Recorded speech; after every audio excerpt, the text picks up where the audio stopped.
কৃষ্ণ। সামনেই শিবরাত্রি। আজ আমি এক প্রাচীন শিব বিগ্রহের অঙ্গরাগ করব।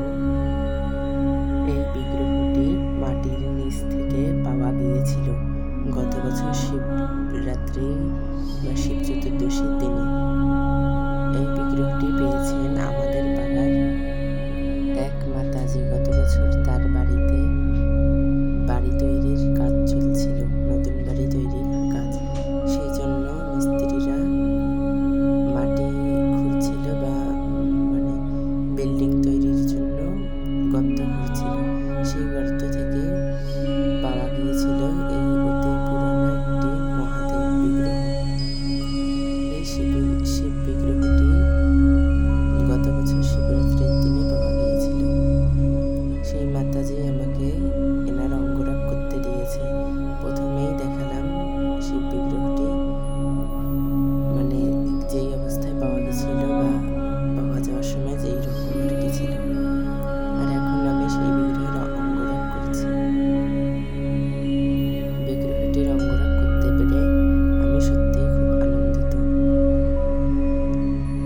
আপনারা সম্পূর্ণ অঙ্গরাগের ভিডিওটি দেখুন এবং ভালো লাগলে কমেন্টে হর হর মহাদেব বলুন। আমি এখন শিব বিগ্রহের ভগবান শিবের চোখ অঙ্কন করছি। শিব বিগ্রহটি অতি পুরানা বা প্রাচীন হওয়ায় বিগ্রহটি খুব একটা স্পষ্ট নয়, তবুও বোঝা যাচ্ছে। আমি যখন বিগ্রহটি এনেছিলাম অঙ্গরাগের জন্য, তখন বিগ্রহটি ভালোভাবে বুঝতে পারছিলাম না কোথায় কি রয়েছে। তারপর আস্তে আস্তে অনেকক্ষণ দেখার পর বুঝতে পারলাম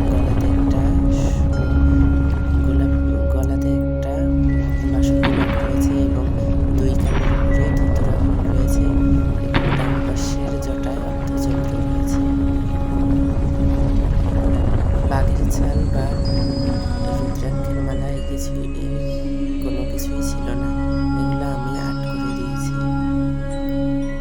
এখন বিগ্রহটি সম্পূর্ণভাবে অঙ্গরাগ করা হয়ে গেছে।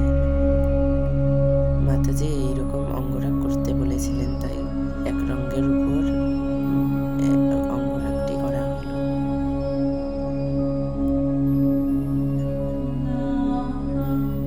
আপনারা দর্শন করুন। আজকে আমার বাড়িতে ভগবানের সেবা দুপুরের কিছু অংশ আপনাদের সামনে তুলে ধরলাম।